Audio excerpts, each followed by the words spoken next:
Alright, so here we are at the parts washer. I'm going to go ahead and start cleaning these things out here. And then running the water through, or the solvents through a rag just to kind of clean it up a little bit. Wasn't all that good looking. So,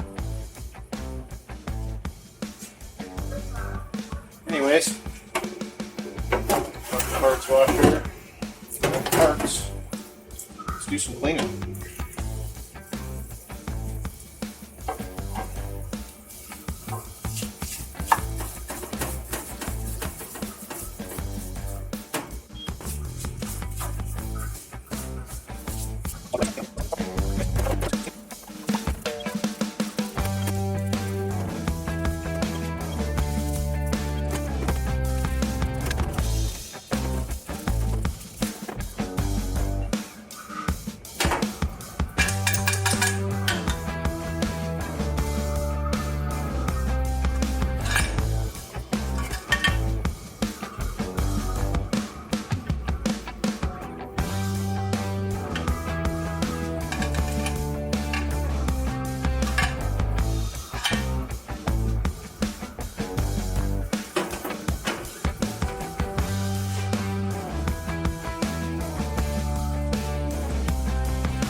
Well, we just finished washing up all the parts, so now everything's kind of laid out. I got an idea of what I got here, and I got a photo printed out of what it's supposed to look like in there. I'm going to get a blow-up diagram to see where a lot of these spacers and washers and everything go. The only kind of messed up part about this whole ordeal is the fact that I already put the drive shaft into the new bearing and onto the sled.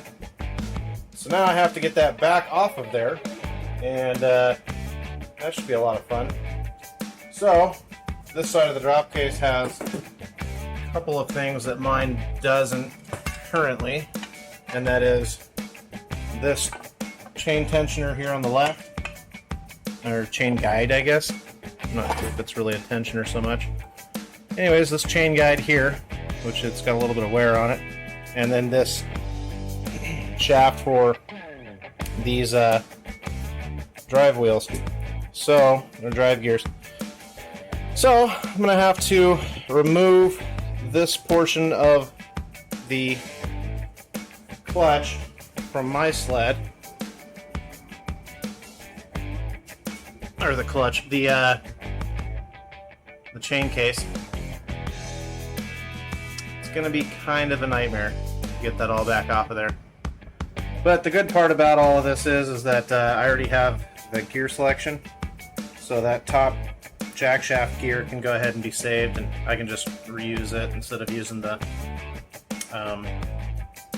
drive gear from the kit that I got, which is actually off of an F5.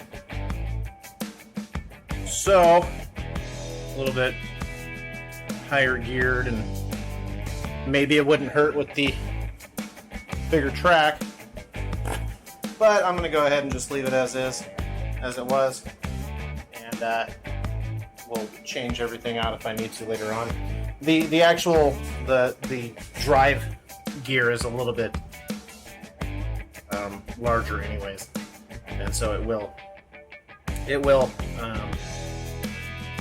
drop me down a little bit slower, but better acceleration, stuff like that. Probably won't hurt with the bigger track, and then I won't have to mess with clutching or anything like that. Anyways, all right, so that's going to be the next part of the project here, is going ahead and getting all that crap back off of there, and then installing or figuring out how to install the rest of this kit. So here we go.